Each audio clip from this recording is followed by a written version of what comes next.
If you're building a no-code app, there are three main factors that you need to consider as you work your way towards having a successful launch. And the way in which you prioritize these three factors is going to actually dictate your success on the other side. Now, this is what we're going to talk about today. We're going to break down what those three factors are and how to work with them. And make sure you stick around until the end, because there are also two different categories we're going to talk about that you as an app entrepreneur might fall into. And these three factors that we're breaking down affect those two categories in different ways. And you need to make sure that you're looking at these three factors in the right way for you and your app. So make sure you stick around until the end so that you can get all the context on that. Now, first, if you're new around here, my name is Kristen, and I'm the co-founder of Coaching No Code Apps, where we help business owners and industry experts build custom apps to either start their app-based businesses or grow their existing businesses, all without coding. So let's dive right in.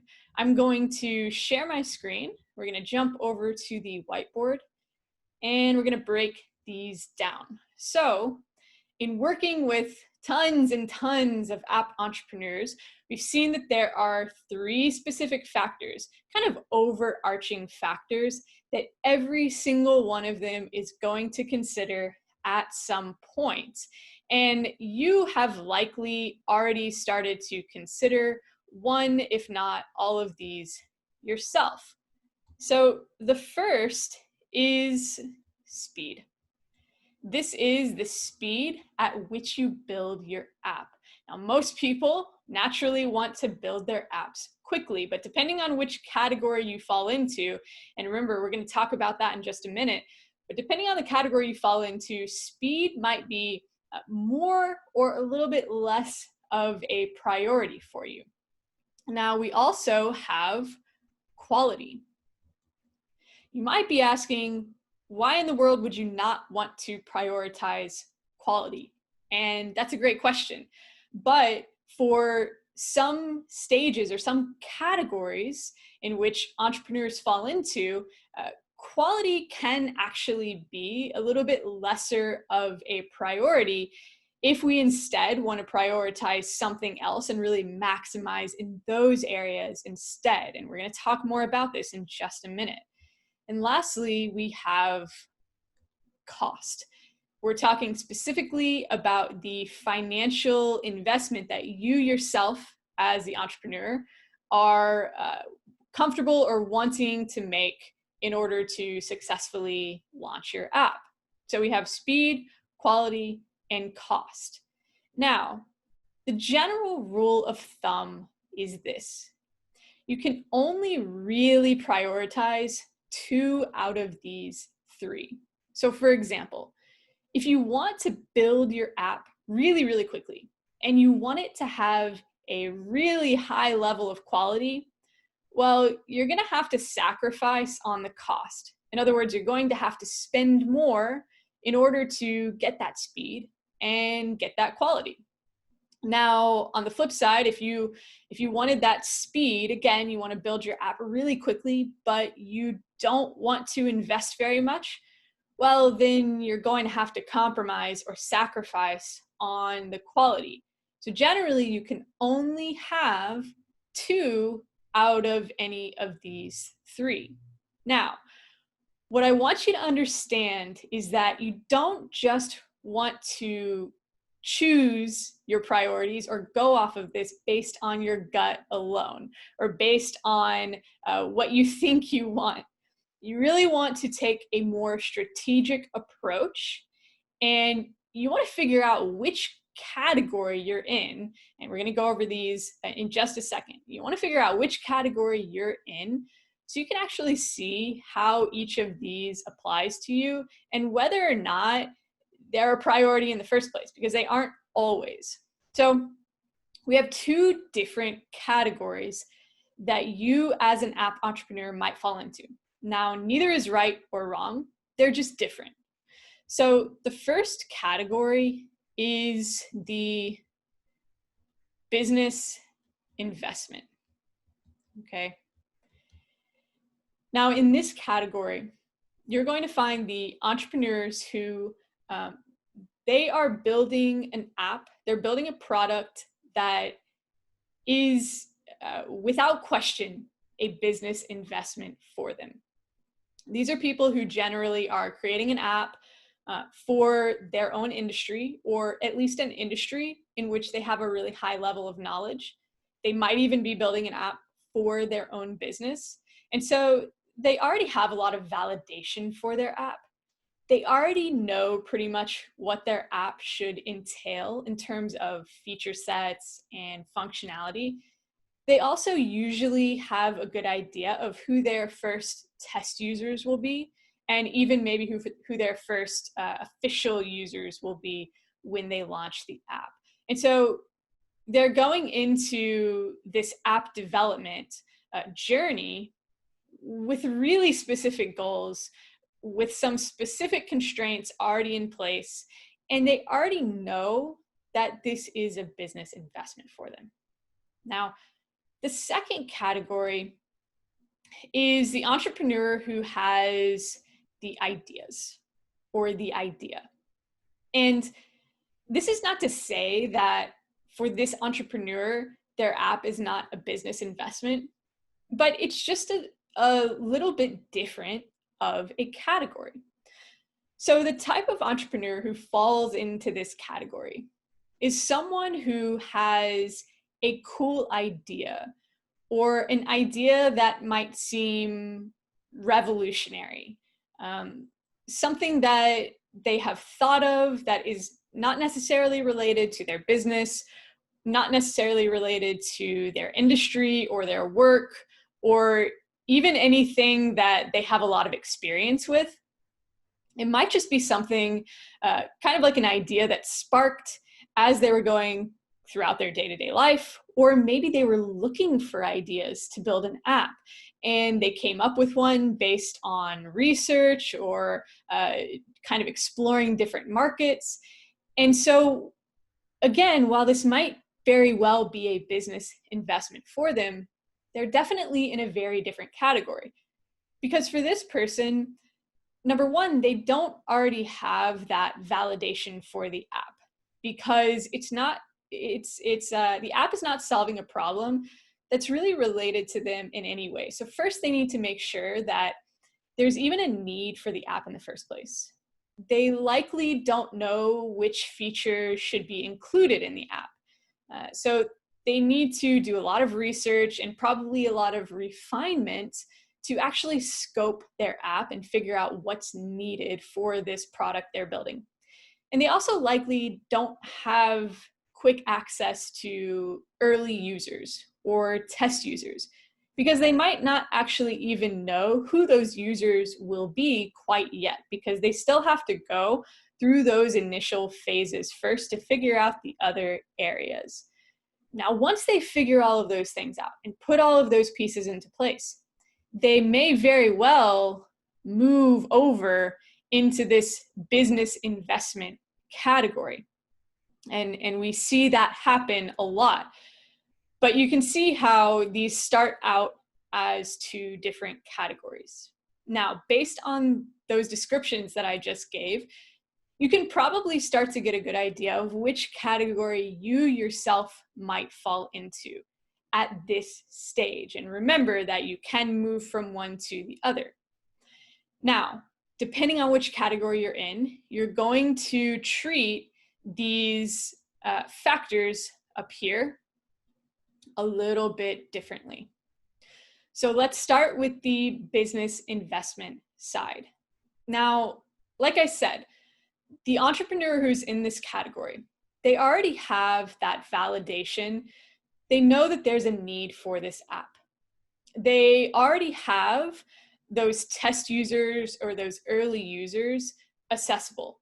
In other words, maybe they have contacts or colleagues or something, someone who they can reach out to start using or testing their app.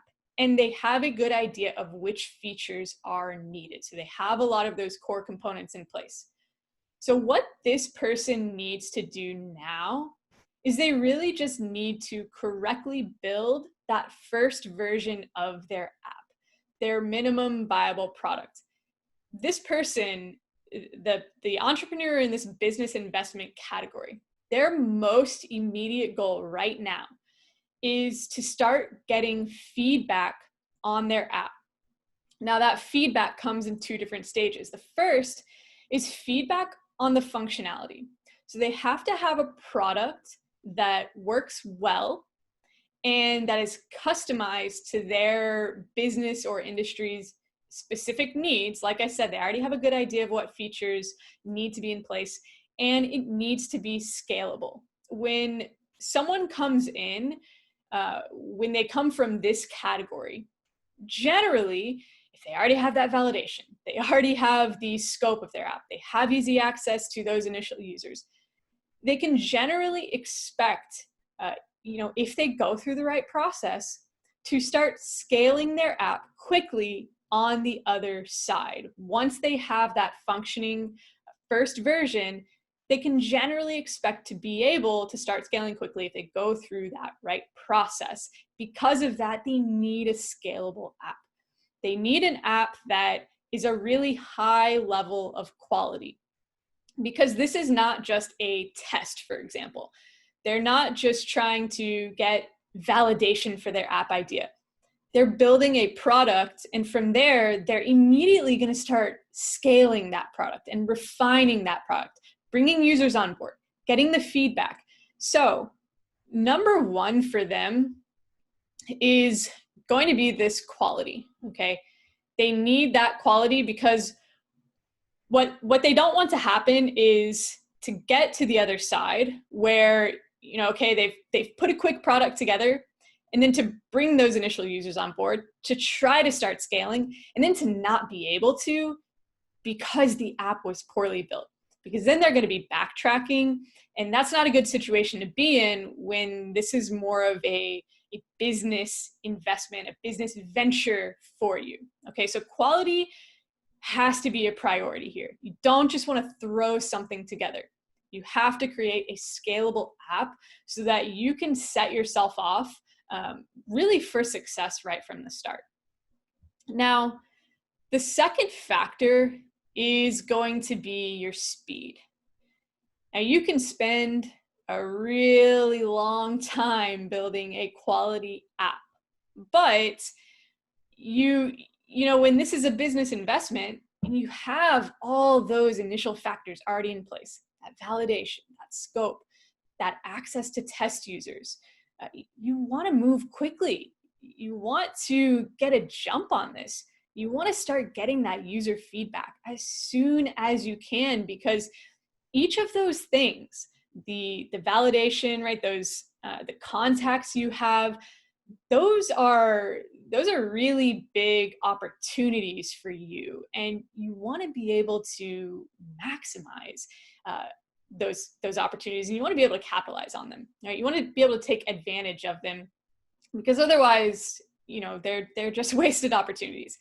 Now, because you are prioritizing the quality and the speed, well, the cost is the thing that you're going to want to prepare to not, I don't want to say sacrifice on, because cost is relative to everybody, but you want to make sure that you at least set the right expectations for yourself.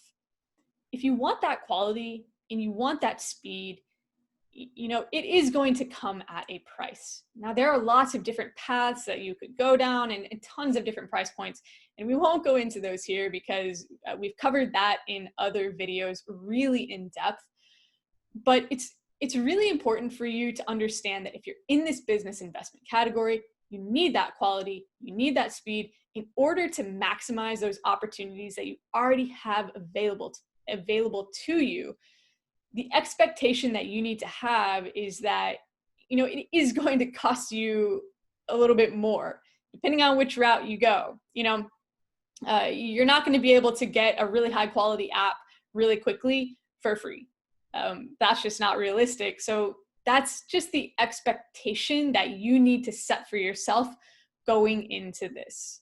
Now, let's switch over to category number 2, the entrepreneur who has the ideas.